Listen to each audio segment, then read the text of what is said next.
All right, this is Danny with the Crypto Show. We're here doing another episode from Monerotopia for the Nonconformist series. And of course, you already know that because you're watching on the Nonconformist platform.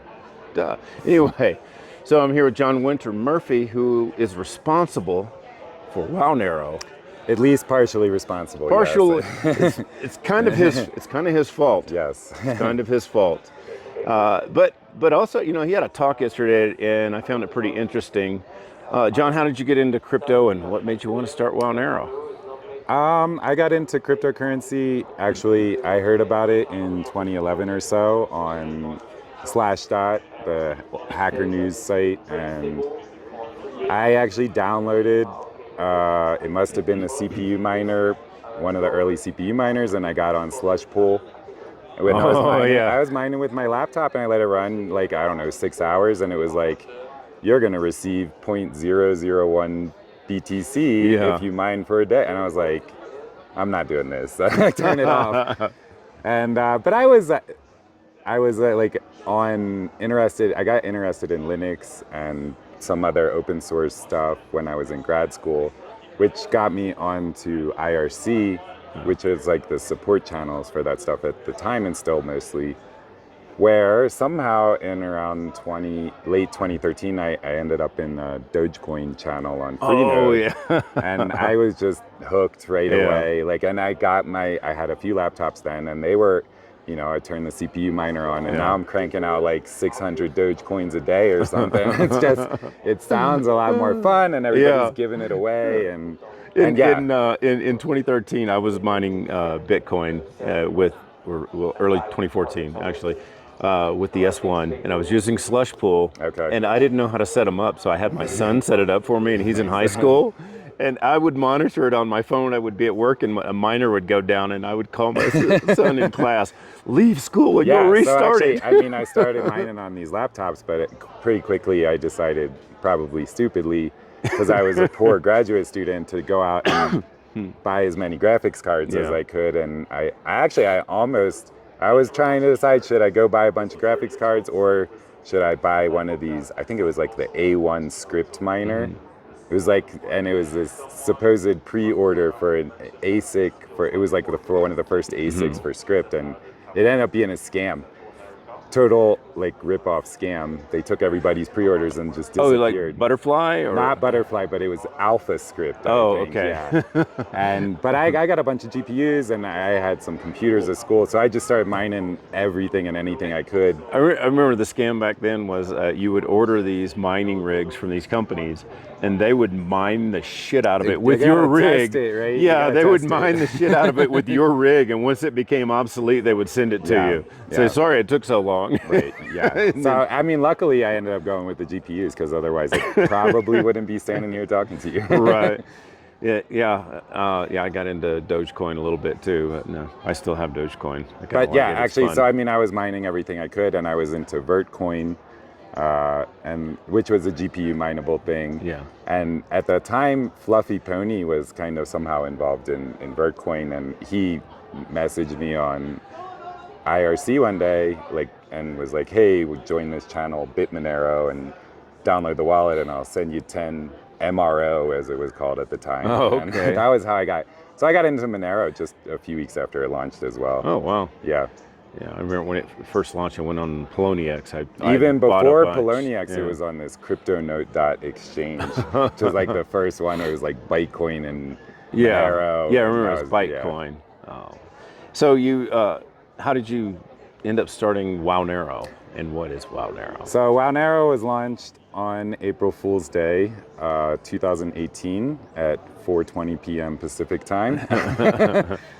And it was launched ahead of this hard fork of Monero called Monero V, which came on the heels of the Bitcoin Cash hard fork, which resulted in this airdrop, free money, right? And then there was these rapid series of copycats that were like, you know, the airdrop was hot. There was like Bitcoin Diamond, Bitcoin Pizza, etc., right? And so Monero V was trying to copy this model on Monero, and what they were going to do is move the decimal place 1 over on like the atomic units, so your airdrop would be like 10 times the amount of Monero that you earned.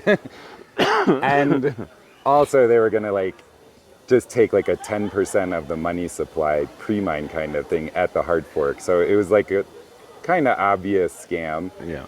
But there was some privacy concerns as well because of Monero's ring signatures. If you claim your airdrop and spend it on both chains, spend that output on both chains with different ring members, you could be like giving away your privacy. So it was like a controversial thing. And my friend Cardi and this guy Phil Code were joking around, and they came up with this meme of Wownero, 10 times the coins, 10 times the wow. And and I was like, you know, I was working at the lab, and I don't work that hard when I work for other people, at least. So Right. had some free time on my hands, and I like just decided on a lark to like see if I could actually launch a software fork, like a new blockchain that was similar to Monero, but it had 10 times the coins. And the other thing that Monero V was going to do was get rid of the tail emission, so go back to a fixed supply like Bitcoin. So Wownero also has a fixed supply. Oh, okay.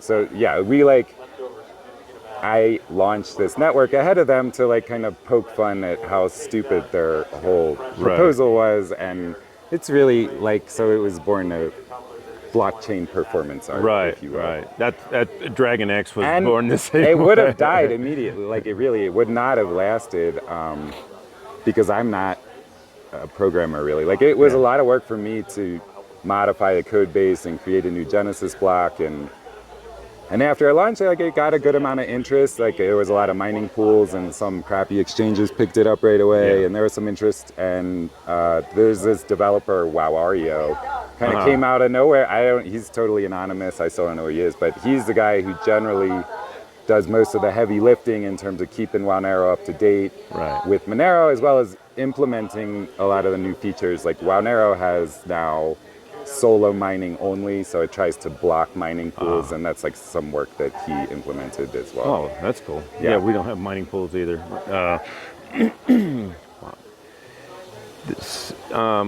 I forgot where I was going to go with that. We did kind of the similar thing with the memorable dates and everything. You guys have a pretty good community. I'm in your Telegram a lot, and I watch a lot of what's going on. It's pretty interesting. It's kind of a fraction. The memes are a lot of fun. Yeah, we try to keep it light, and I mean it's really like it's a light-hearted version of Monero. I think it finds a lot of appeal among kind of artists. And creators on the non-technical side, I think, like to make memes, and Monero has a lot of drama associated with it, and the CCS stuff is very serious business, and Wownero is a little more just fun and. Right.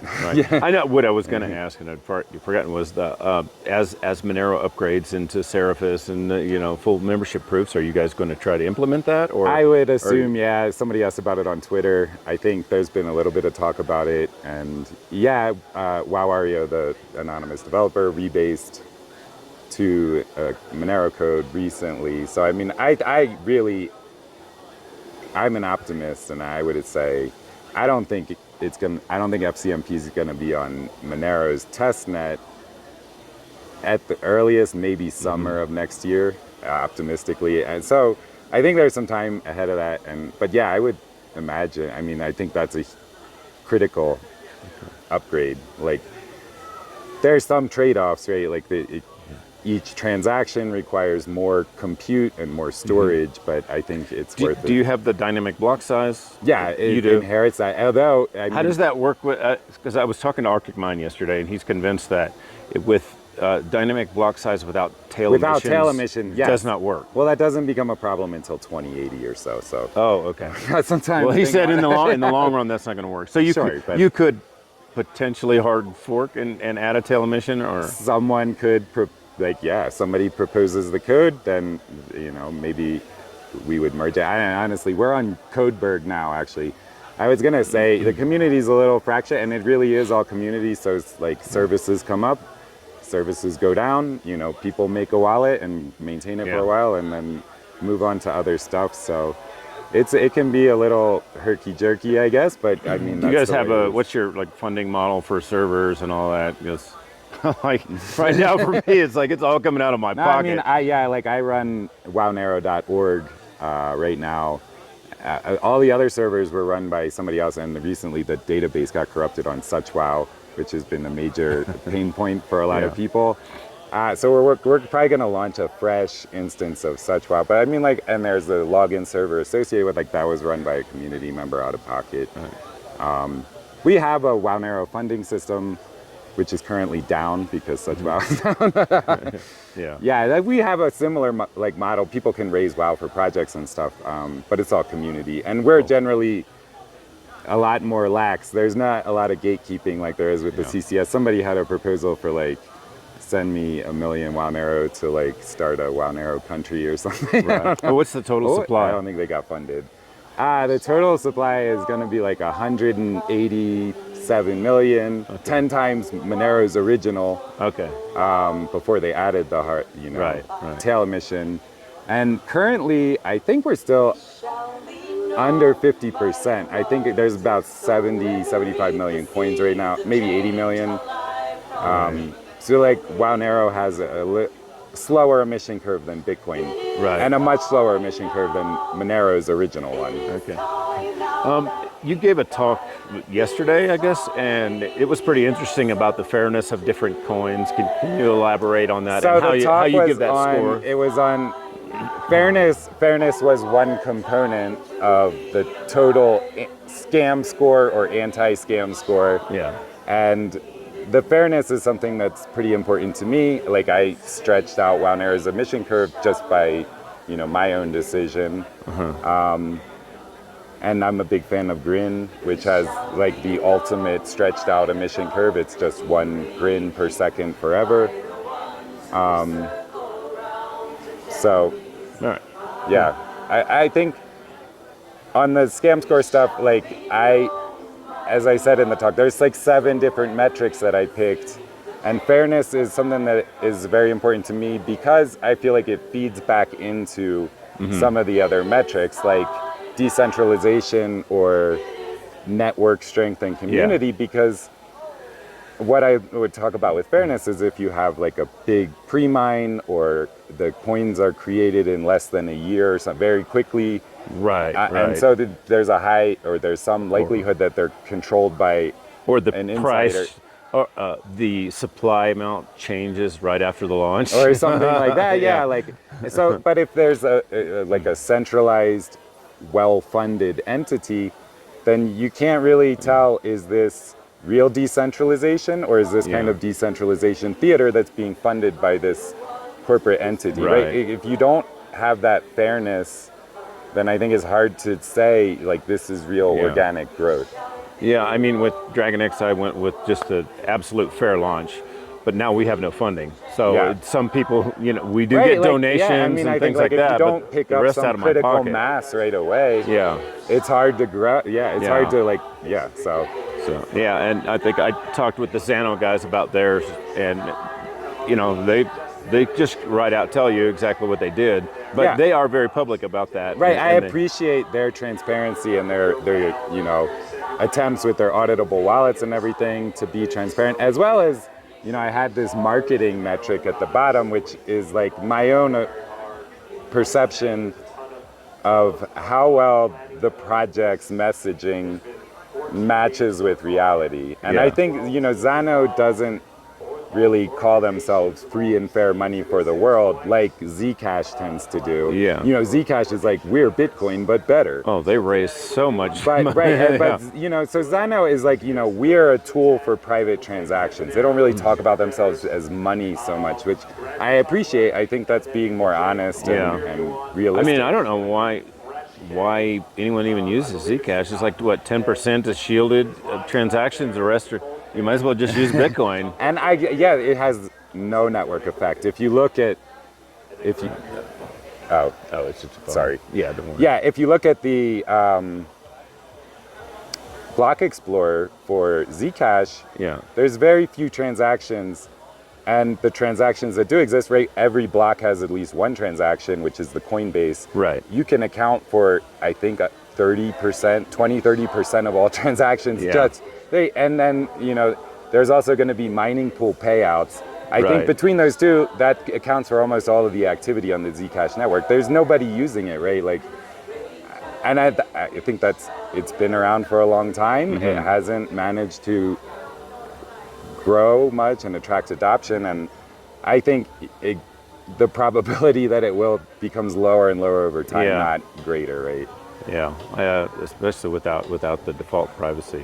What is your opinion on using default privacy over So I guess optional privacy? I guess I would say I'm going to be nuanced and say all cryptocurrency transactions have some degree of privacy, right? Right.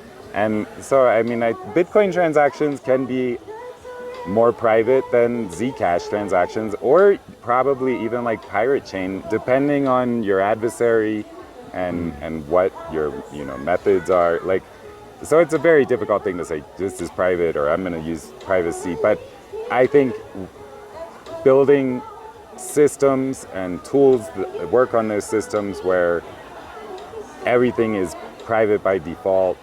And especially like in the case of Monero, where that's enforced at the consensus level, Yeah. I think that's important. Yeah. Well, it takes away problems with culpability of money laundering and things Right, like yeah, where you have a third, because look yeah. at all the third-party people who are mixers or whatever. Now they're all targets. Yeah, and I mean that's why Zcash is on Coinbase and Monero is not on Coinbase, right? And there's like this kind of quiet suppression of Monero across the world that we've seen really over the last, I mean, definitely with Binance delisting and all of that, and the EU kicking it off of all the exchanges. But really, I mean, I think it's been going on for 8 years, even longer. But what do you think of this marketplace here, and what do you think of Monerotopia? I love Monerotopia. It's my really, I think it's my favorite. It's one of my favorites. Yeah, because I've been going to all these conferences all over the world. There were crypto conferences since 2013. I haven't done a and ton. This recminds me of a lot of the early conferences that were more about. So I didn't start going to crypto conferences until I think Monerocon 2019 I'd gone to meetups and stuff before that, but that was my first real conference, and that was very small, and that was very generally kind of academic as well. Which Monerocon I still is like the more academic conference, and Monerotopia is a little more political and party and fun. But I was like working as a scientist for 10 years, so I've gone to tons of conferences. And this is the only one where you can buy magic mushrooms using Monero. Out in the next to the police station. Yes, right next like that white building behind us is the police station, and over here they're selling magic mushrooms. And there's a man who will roll you joints for $2 right here, or whatever. Yeah. Look right here, 10 feet away from us, there's weed growing. Yeah, it's a super cool location. Having the market in here is amazing. Actually, there's this teenage girl who was at Monerocon as well, and I took my teenage daughter to Monerocon, and we were joking with her and her dad, because it was like I dragged my daughter to go to Monerocon, and she dragged her father, and she's really gung-ho. She's out here telling me she got 3 more vendors accepting Monero out in the general market area. Well, so. I'm here talking to the local Mexicans about Tumen, and I'm giving them Tumen and telling them to contact the organizers so that they can. Yeah, it's a lot. I mean, it's basically a paper form of crypto as far as I'm concerned, and it's cool. So definitely come and check out Monerocon. And Monerotopia. Monerotopia. Well, I meant Monerotopia, but also check out Monerocon. So how can people get a hold of you and find out more about what you do? Most places, I'm J Winter M, like John Winter Murphy, and so that's my name on Telegram, Reddit, Twitter, or you can DM me on the Wownero Twitter account if you want to talk about WoW. Yeah. And hopefully you'll be able to come to Anarchapulco in February. Yeah, I'm hoping so. We'll see. Awesome. I've never been down there, so. Peace. Thank you guys.